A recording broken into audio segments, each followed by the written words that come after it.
$12 million investment and created 20 full-time jobs. But that was just a start. Today, the company moved forward with plans for a $24 million phase 2 investment that will create an additional 126 quality job opportunities for residents in central Kentucky. Log still plans to establish Dant Crossing, a 300-acre campus that's going to be home to the distillery, as well as other amenities that will open over the course of the coming year. This operation promises to provide an economic boost to the region while attracting additional tourism to our state's thriving bourbon and spirits industry and creating good job opportunities for Kentuckians. The jobs created through this phase 2 investment include hospitality, event operations, and restaurant and distillery operations. The Homestead Bed and Breakfast, located on the campus, opened earlier this year, and company leaders anticipate the first spirits will be available in the weeks ahead. They ought to consider us for that. With plans to unveil a tasting room, amphitheater, restaurant, and event center later this year, Log Still vision for its campus is impressive, and we're proud they chose Kentucky for this great project. Tourism is nearly a $12 billion industry in Kentucky, and the spirit companies invested more than $300 million in the state in 2020 alone. Log Still will contribute to growing both of these key areas for our state's sustained success that are going to help build a better future for families in Nelson County and the surrounding region. I want to thank everybody who had a hand in this project, from local officials to Economic Development Cabinet to Tourism, Arts, and Heritage Cabinet. The project's a true team effort, showcases Team Kentucky. It's going to pay dividends, bring people to our great state for years to come. Thank you, Log Distillery, not only for starting this great endeavor, but for believing in us and for increasing your presence. And I just want to say, don't stop here. Feel free to keep expanding. I know that there is even greater opportunity out there. All right, another piece of good news. So as you all know, we have had a lot of renter eviction funds, assistance to renters and landlords for people who are behind on their payment, to try to keep people in their homes, again, so that we can be healthy at home and no one is kicked out during this pandemic. But the question has always been asked, well, what about homeowners? Well, the Commonwealth's going to apply tomorrow when the U.S. Treasury opens its portal for states to receive funds for the American Rescue Plan Act Homeowners Assistance Fund. Kentucky will receive a total of more than $85.4 million for the Homeowners Assistance Fund, with 10% coming from the federal government, hopefully in the near future as a first allocation. We know Kentucky homeowners need help too, because they have sought help from the Team Kentucky Healthy at Home Eviction Relief Fund that provided relief to renters and landlords. This is going to help those that own their home but have gotten behind. Again, this is something that's exciting that we've been waiting for, and it's going to help more Kentuckians. We'll have more on that once we start receiving the funds and more details on how the program has to work. Third piece of good news. I'd like to recognize a growing Kentucky company that's creating quality jobs in an area that has been in search of new economic opportunities for a while. Simpson County-based Worldwide Technologies is expanding its footprint in our state with a new facility that'll be located on Tech Way in Greensburg. The new facilities will create 25 jobs in South Central Kentucky with a $1.42 million investment. The project will allow the community to better serve its customers in Kentucky and throughout the United States. Worldwide Technologies produces a variety of machined parts. It's a company that touches a number of industries and represents the type of diversity we strive for in our manufacturing base. Founders Kenny Whitworth and Mike Jones began the company 15 years ago in Bowling Green before relocating to Franklin in 2010, where the company has shown tremendous growth over the past decade. The company has become an integral part of Kentucky's manufacturing sector, which has over 4,500 facilities, employing over 260,000 Kentuckians. It's a great project for the company and for the state as a whole, and it's going to play a vital role in the continued growth of Greene County and the surrounding region. So thank you to the leaders of Worldwide Technologies for your continued faith in our state. And again, don't stop there. Continue to expand. One last piece of what I think is good news. This afternoon, I am releasing not only my ethics disclosure required under state law, but for the 5th straight year, releasing my tax returns. It's something that I believe every elected official has a duty to do so that you know where we make our money, so that you know if we have conflicts, so that you know if we're committed to transparency and showing you what you deserve to know.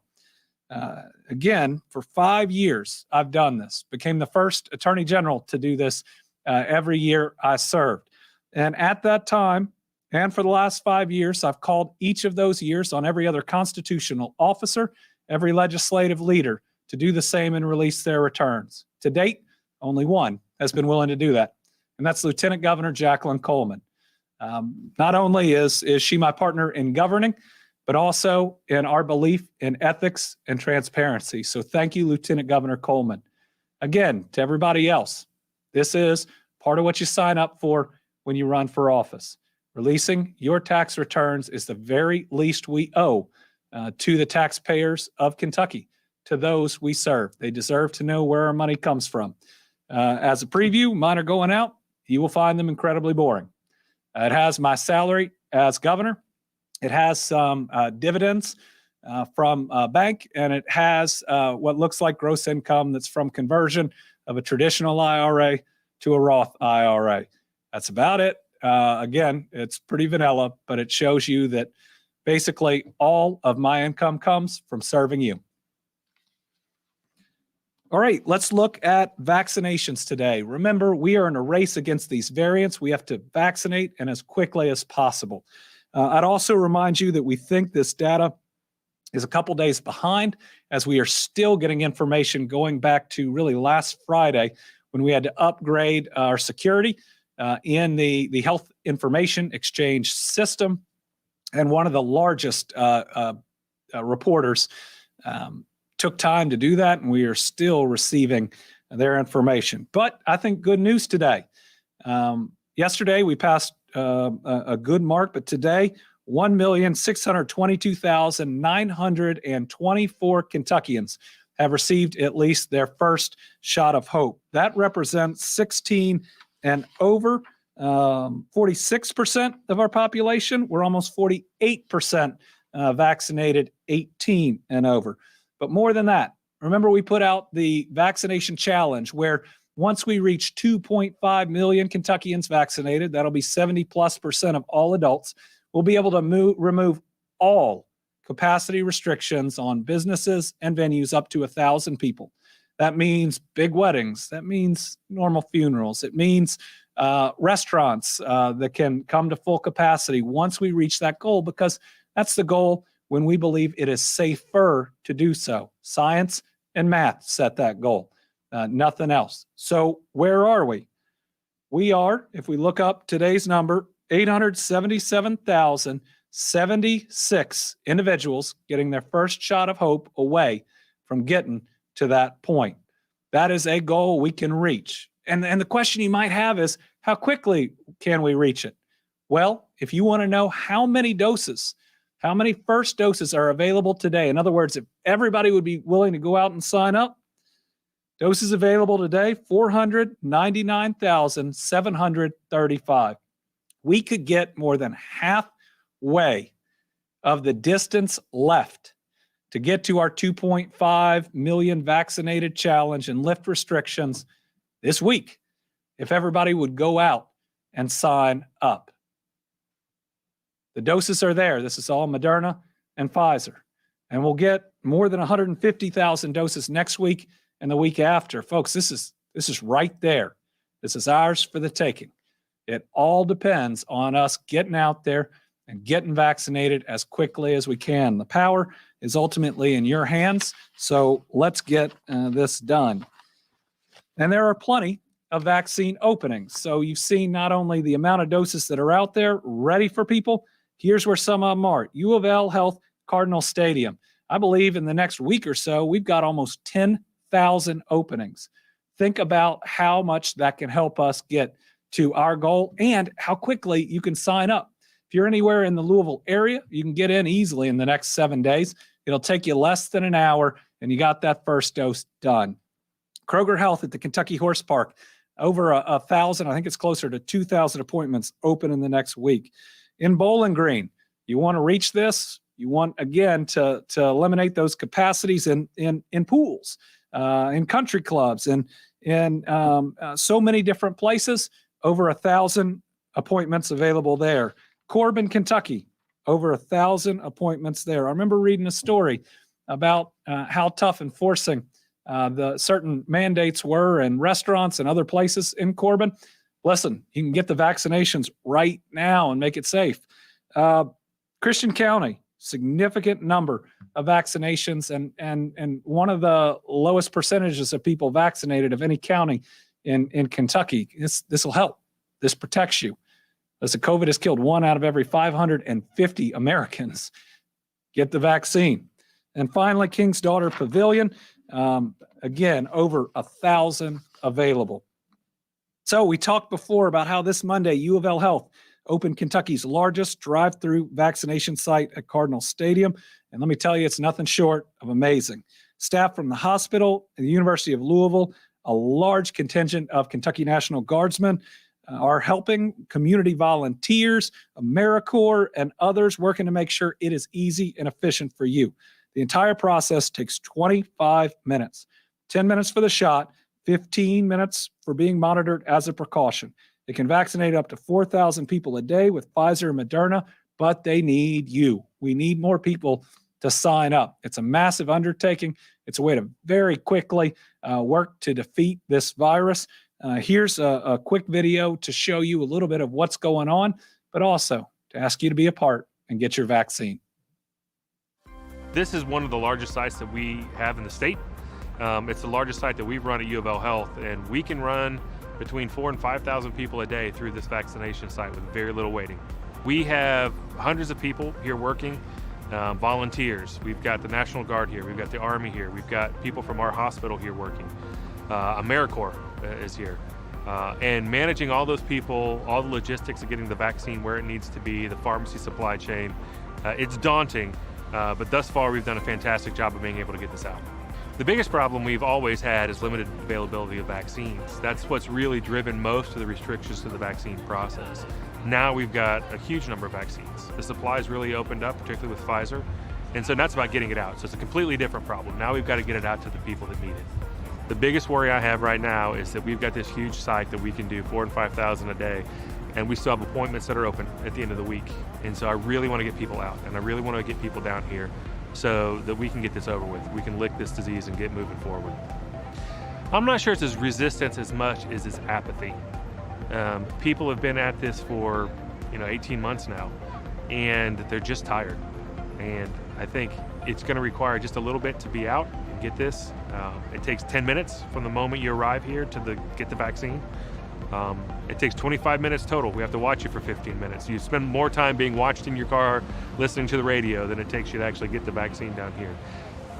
If we can do that and continue that for the next 7 or 8 weeks, we can get almost 200,000 people vaccinated during this period of time. I think we've got a window of opportunity here within the next couple months is where it's really going to make a difference. As you can see, there are so many opportunities there. Incredible operation.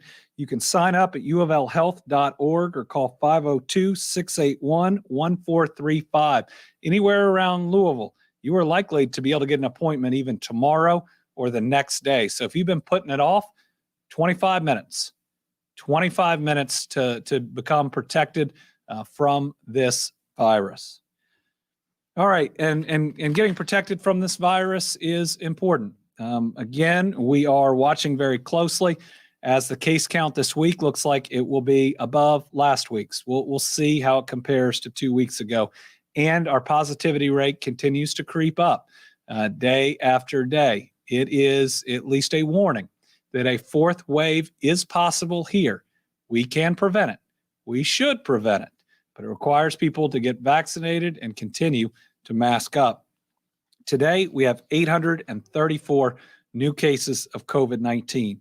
116 of them are 18 years old or under. Again, it's impacting more younger Americans and Kentuckians than ever before. Of that group, 47 are 16 to 18. 47 of those individuals are eligible to be vaccinated.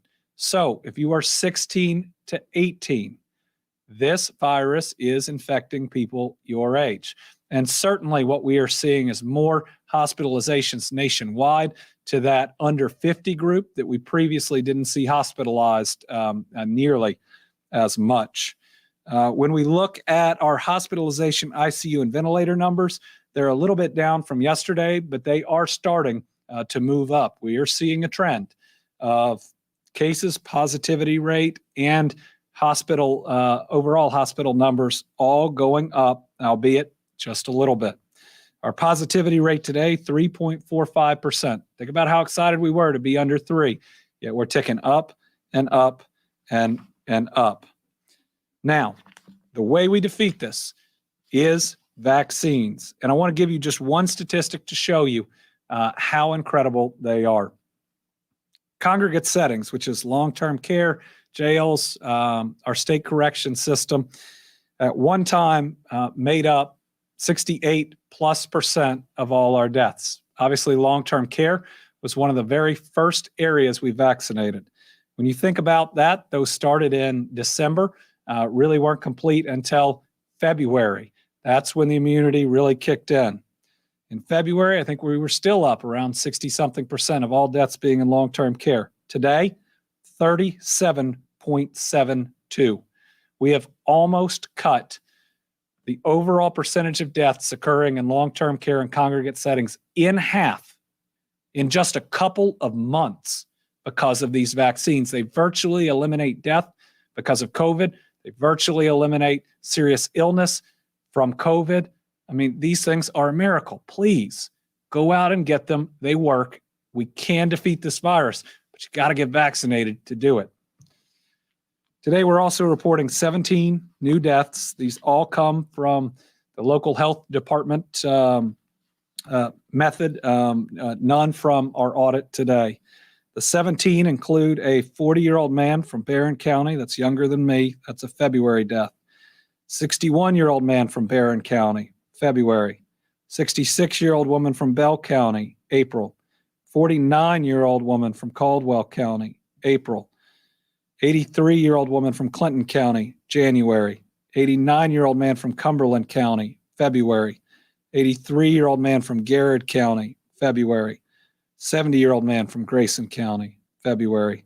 73-year-old woman from Henderson, April. 61-year-old woman from Jessamine, December.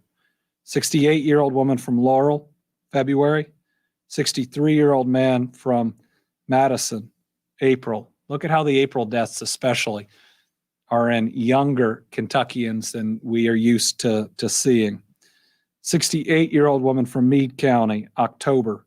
85-year-old woman from Mercer County, February. 44-year-old woman from Eulenburg County, January. 56-year-old man from Pike County, January. And an 83-year-old woman from Whitley County. That was on April the 11th. We haven't had a memorial in a while. A reminder that everyone we lose, child of God, irreplaceable, missed by family, friends, and a community. And they're more than just a flag outside the Capitol. They're more than just a statistic. There's something special. And this loss of over 6,200 Kentuckians is something that none of us, when we look at our lifetimes, have ever experienced as a collective this large of a loss. So today we're honoring the life of Gil Scott, who passed away from COVID on Friday, March 26th. Gil was one of 9 children born and raised in Adair County, Kentucky. He moved to Louisville as a teenager, and he married his wife of 60 years, Mary. They have 3 children, 5 grandchildren, and 5 great-grandchildren. Family has always been his number one priority. He loved them more than anything. Gil also loved being outdoors. Didn't matter if he was mowing the yard or RVing with Mary or their dog, Harley D. He was just happy to be outside. He was great at pool and at cornhole, and could often be found playing a game of cards with his 3 kids and their families. Gil loved God and family and had a witty sense of humor and a knack for one-liners. Gil's life changed forever after the 2018 passing of his granddaughter, Detective Deidre, she went by Dee Dee, Minjado, and I know I mispronounced that. I went to Dee Dee's funeral while I was Attorney General, and remember the outpouring of support and also of grief for how special she was. She worked for the Louisville Metro Police Department, and his heartbreak from her death stayed with him through the years until his passing last month. Our thoughts and prayers are with Mary and the entire family that have now suffered way too much tragedy. We hope Gil is reunited with his granddaughter, and together they're looking down on you all. And if I can, for just a second, remember him back on how special he and she was. I remember the teachers from her son's elementary school all coming to be there to support him, and what a special kid he was. That's a great grandchild of this wonderful individual we lost. All really special people that touched so many lives around them. I know everyone is going to miss him, and we will all pledge to do better. Remember, these are the souls that we lose right now in the fourth quarter in defeating this virus. When we let up, we lose somebody special. And in this instance, from a family that's already suffered too much loss. Let's not let this happen to other people. Let's make sure that we do better each and every day. All right, now, a little bit of good news. This used to be one of the hardest parts every day, and it's become something I almost look forward to. Let's look at long-term care numbers for the day.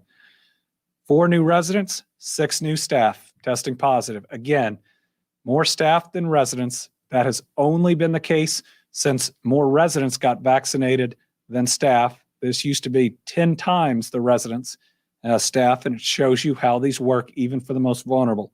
And once again, 0 new deaths. These are the most vulnerable that this virus comes to prey on, and the vaccine is virtually eliminating death in this population. That is a miracle. That is a godsend, and it ought to convince all of us, every single one of us, to get this vaccine. All right, we're going to have a UI update today, but let me start by talking about how excited we are that we now have in-person appointments available all across the state. So 13 regional Kentucky Career Centers opened this morning. Ashland, Bowling Green, Covington, E-Town, Hazard, Hopkinsville, Lexington, Louisville, Moorhead, Owensboro, Paducah, Prestonsburg, and Somerset. Approximately 9,500 appointments were made that started today and are going to go through April the 30th. Next round of appointments are opening up on Monday, April 19th. Those will be for May 3rd. And then a new day of appointments will open up each day at midnight, Monday through Friday. And more than just providing unemployment services, there were employers on hand with applications ready to go in Lexington, Covington, and Moorhead today. And we know in Elizabethtown that there will be opportunities like that tomorrow. From everything that we have heard, and we called and checked in on these, we had legislators stop by too. Things are going smoothly. People are really happy to see somebody. This is really going to help us, given the amounts of fraud that have started really since December, and trying to find the needle that is the real claim from the haystack of all the fraudulent claims that have come in. So more important now than ever. With that, we'll have Amy Cubbage give the rest of the update.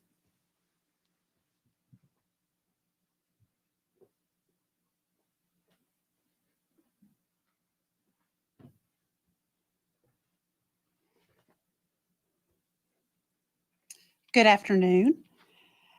First, some good news on the federal tax front. If you had filed your federal taxes before Congress had passed the new law that exempted the first $10,200 of your unemployment in earnings from 2020.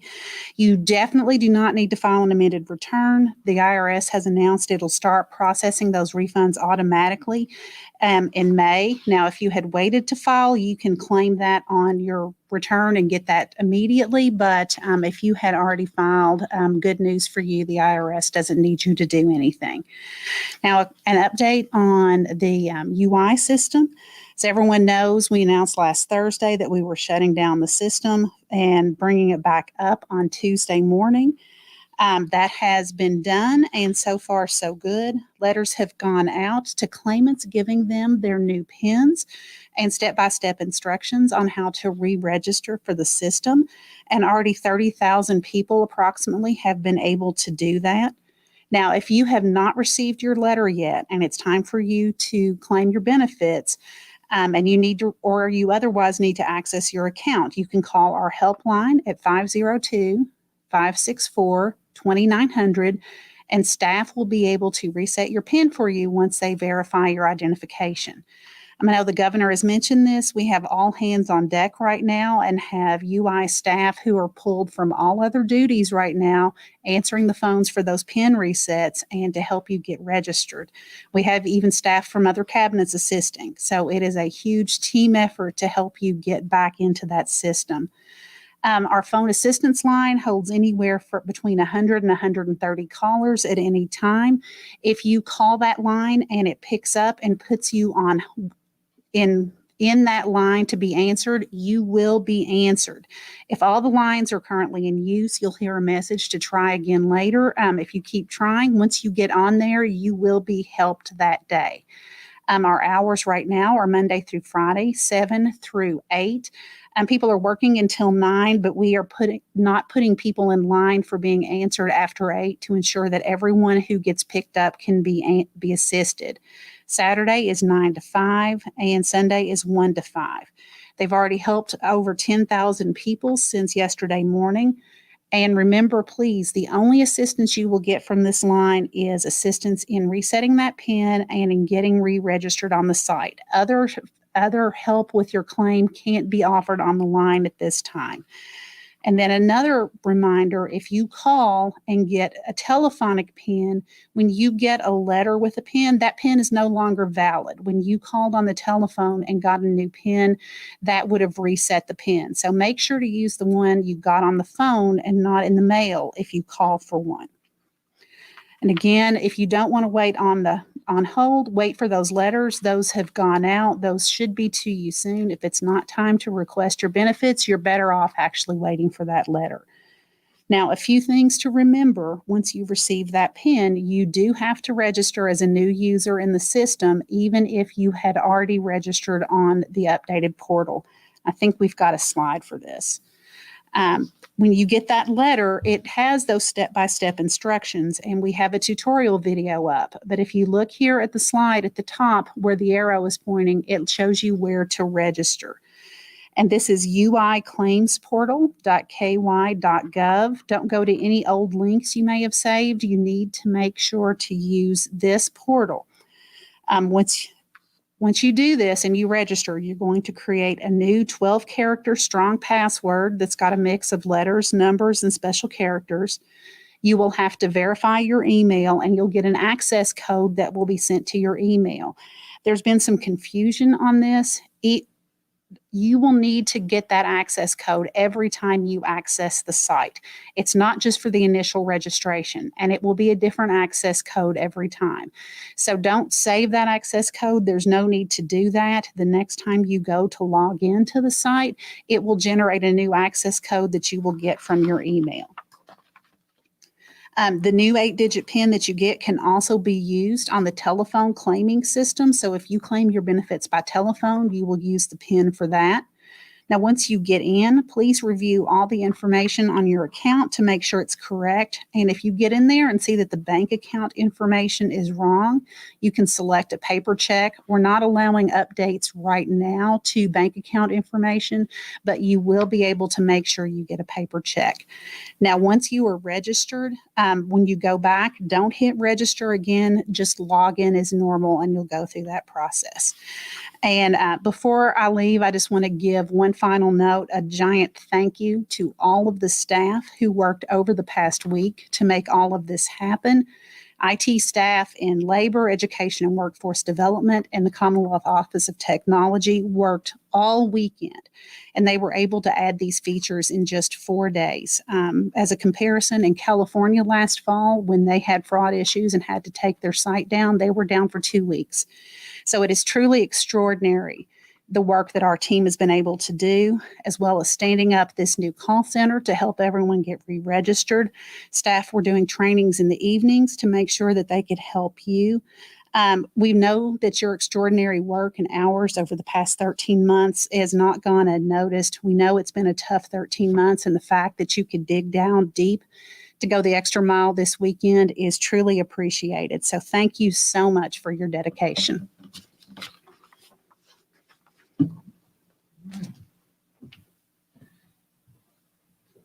And with that, we will open up to questions. We will start with Aaron Kelly from Spectrum News. Good afternoon, Governor.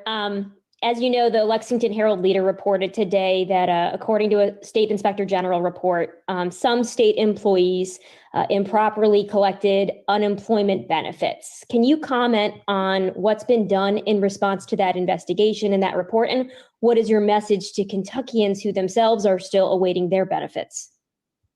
Well, I ordered that investigation because when we learned that some employees might have been getting on the systems themselves to process their own unemployment claims, it was absolutely unacceptable. I think it's unethical. And I asked the Inspector General to do a full and independent investigation and get us that information. She did, and significant action has been taken, including termination of some of those individuals, depending on the culpability of them and the level of their actions. Is people taking advantage of their position, and it was not okay, and it denigrates the hard work of every other UI employee that showed up to do the right thing each and every day. What I tell everybody who's waiting is we don't accept this type of behavior, and that's why we not only ordered the investigation, but we released the report itself, and we took action. You know, sadly, any place that there are dollars and there is access, you sometimes see these things. It's how we respond to it that I hope builds trust amongst Kentuckians. Debbie Yetter from the Courier-Journal.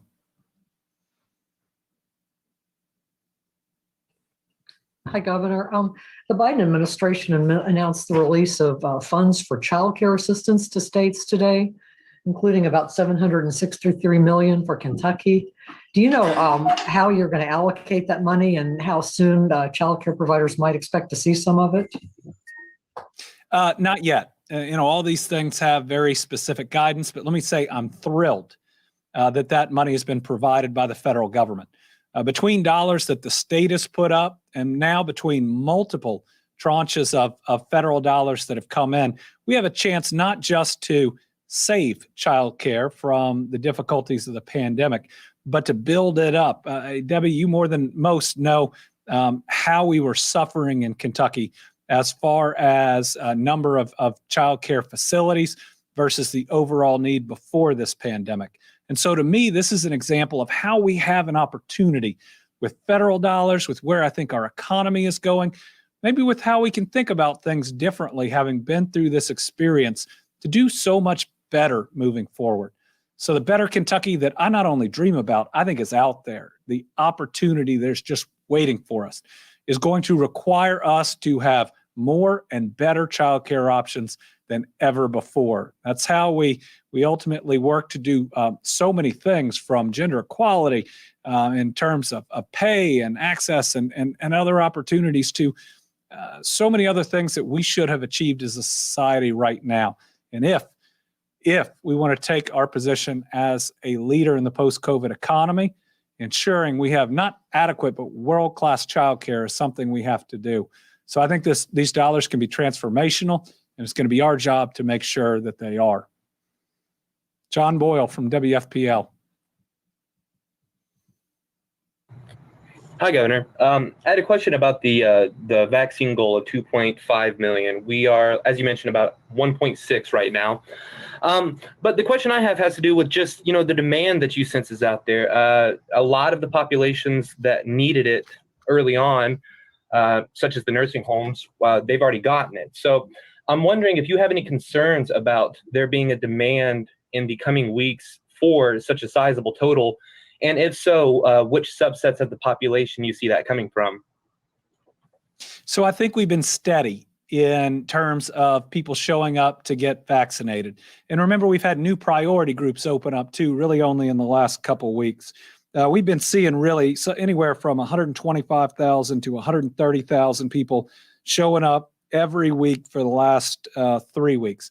But what we really need is we need more than that. Now, we can hit our goal, and we will hit our goal of 2.5 million, even if 125,000 people show up each week. But with these variants out there, with them impacting groups that previously weren't harmed, now is the time, and the need is there too. And with the positivity rate creeping up a little bit and the numbers creeping up a little bit from what we see, it ought to create the impetus for people to show up and get vaccinated. Now, with that said, every week we've got to try harder. And we've got to try new things to get people vaccinated. So one step, John, that we've taken is we're going to be moving some of our larger vaccination sites into more areas in people's communities. We're trying to get this vaccine in more places that you just regularly show up to do other things in your daily life. So every pharmacy, so if you're going to get a prescription, get your shot while you're there. Every grocery store, if you're showing up to buy groceries, get your vaccine there. And we're also doing more mobile clinics than ever before. We've been on university campuses, and we're working on building up a fleet of mobile units that can get around. So as we go further, and listen, I think we can hit our 2.5 million adults vaccinated goal before we hit the truly hesitant.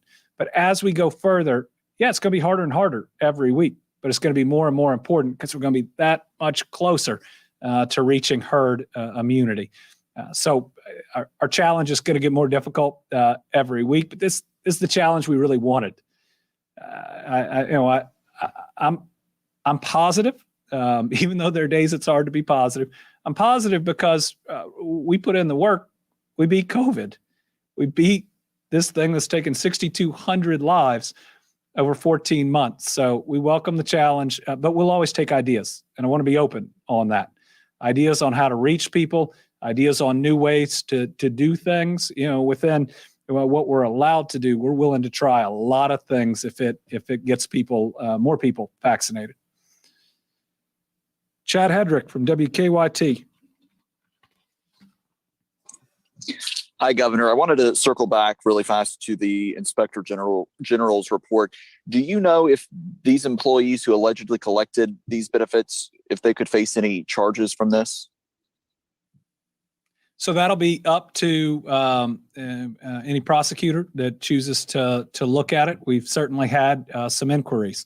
Having formerly been a prosecutor, I don't want to speculate. That's not what you're supposed to do when others may be looking at it. But certainly, if someone was not qualified for unemployment, knew they were not qualified, and went in and got themselves unemployment, then you could see how that could be a violation of the law.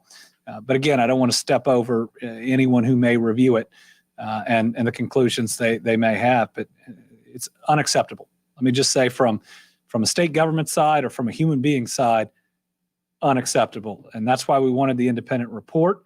That's why we wanted to make sure that we took action.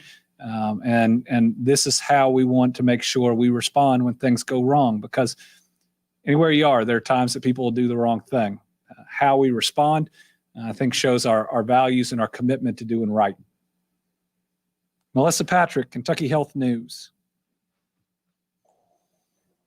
Hi, Governor.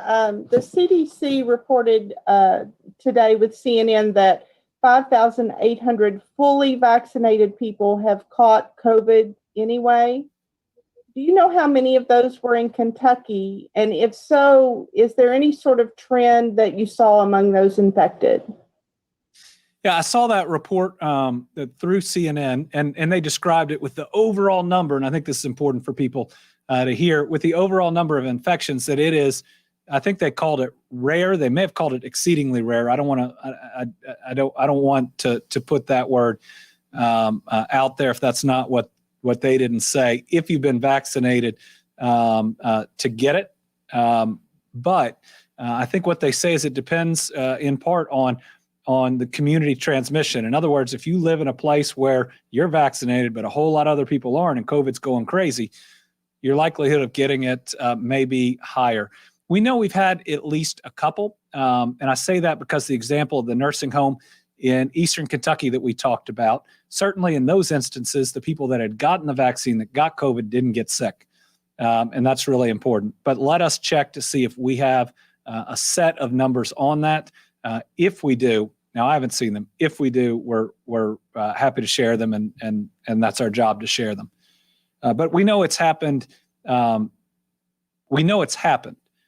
again, I think in Kentucky as well, it is rare, if not shown by how our cases have truly plunged since we've been getting widespread vaccinations, though we ought to be wary about where our cases may be going right now. Tom Latek from Kentucky Today. Thank you, sir. There's been more talk, even by Moderna and Pfizer, about turning the vaccine into an annual booster situation, like with the flu, so that you could get a shot annually. In your conversations with Dr. Stack, have you heard anything new along these lines? Well, I think Pfizer's CEO today talked about the potential need for a booster somewhere between 6 months and 12 months. But I think that the truth is we don't know, right? The first people who got vaccinated didn't get vaccinated that long ago. But I really like that they want to be prepared. And I think part of this is we need people effectively vaccinated until we reach herd immunity, right? And if that's going to take boosters until enough people overall get vaccinated, then good. But again, I like that they're being prepared. I like that they're being prepared in case that we need boosters like the flu shot. But the more people who get vaccinated, the less deadly this virus will be, even if it sticks around. So I'm glad they're doing it. But again, if we all do our part, I think that as we move forward, we'll find out. But the harm, I think, only decreases when we all get this vaccine, and there's nowhere for this virus to go. Stu Johnson from WEKU. Hi, Governor. Thank you. In the figures that you announced this afternoon, with the 834 new cases and 116 for the 18 and under age group, do you know roughly what number are, say, under age 40? And are you seeing increased hospitalizations in that age group? So we know we're seeing increased hospitalizations nationwide in that age group. Let me see how and what statistics we have on that in Kentucky. I'm not sure we've ever broken that down. I did talk to our folks today that the 18 and under, that number was important when some believed that kids couldn't get the virus. And we know that they can. But now I think some of the statistics that are important are 50 and under, for instance, to show how this virus is changing, because it can't get to most people that are vaccinated, and more older Kentuckians are vaccinated. And that means it's going to spread primarily among the unvaccinated, which statistically right now are younger Kentuckians. So we're looking for the best way to show that in the numbers. And I think we're going to be able to do that, I hope in the week, but certainly in the weeks to come. But no question with these variants, what you see nationwide, you end up seeing in Kentucky. It's impacting younger people, but it's making them sicker too. And if our numbers are picking up on hospitalizations and the rest, and they are starting to tick up, it can only happen if it's ultimately impacting, at least as a percentage, younger Kentuckians, given the percentage of older Kentuckians that are vaccinated. But we'll see if we can get that number for you. add on to Tom's last comment about boosters. One positive thing is that the system is built. And the system that we've built was first to get a whole lot of people through, but then to get it out in your normal channels. By the time we're done, even with our first rounds of vaccinations, we hope everywhere you'd normally go will have the ability to vaccinate if they're not already doing it. In other words, if you need a booster in the future, we ought to be set up for your grocery, your pharmacy, your doctor's office, any number of other options to where if it has to become a semi-regular part of our lives, it'll be just like all the other things that we do. Chris Otts from WDRB. Thank you, Governor. On the unemployment PIN resets, I think Ms. Cubbage said that 30,000 people had reset their PINs. Just curious, what percentage of that? In other words, how many people total were mailed letters? What's the universe of people that could be resetting their PINs? About the phone line, I called myself today and checked, and I pressed 1 and it said too busy, call back later, and it hangs up on you. I think you said that call center is only going to be open for 10 days. Curious, what is the plan for people who are unable to get through on that phone line? Is there a certain amount of time, where this where you can deal with this PIN issue and get your account re-registered, or do people have as long as indefinitely to deal with it? And then finally, I was just wondering, I don't expect you to be able to resolve this right now, but I've not been able to get the labor cabinet people to respond to some really basic questions I have about some numbers they gave me about unemployment, and it's been a while, and I know that they're swamped with requests right now, but I was just hoping, could I get your commitment to have them help me with that? Thank you. Well, I'll need to see the questions and know that they're ones that we have answers to, but I will take a look at it. Amy, is 30,000 about 10% of those that are going to need to reset their passwords? Yeah, so about 300,000 people. Now, the crush on the phone line is going to be the biggest right now because virtually nobody calling has received their letter. When you receive your letter, the instructions are in the letter to where you can reset your password without making that phone call at all. And we have 150 people that are answering these phones every day, which means we are going to be able to get through folks and get them reset. Now, were we set for 10 days, but we will go longer if that's what it takes to get people their help. Well, I'm the governor. We're going to go longer if that's what it takes to get people their help. And Amy, how long do they have? Do they have an indefinite? And they have an indefinite period of time to get it done. Listen, we'll get this piece done. I hate that we had to do this, but we had to do it. It was either that or people's money were stolen. This ought to help us too and weed out those fraudulent claims. And so we can really focus down on this. With 150 people answering phone calls, with there being in-person appointments, I think we are turning a corner. It doesn't mean that we'll get there overnight. And to those that are still frustrated, be frustrated with me.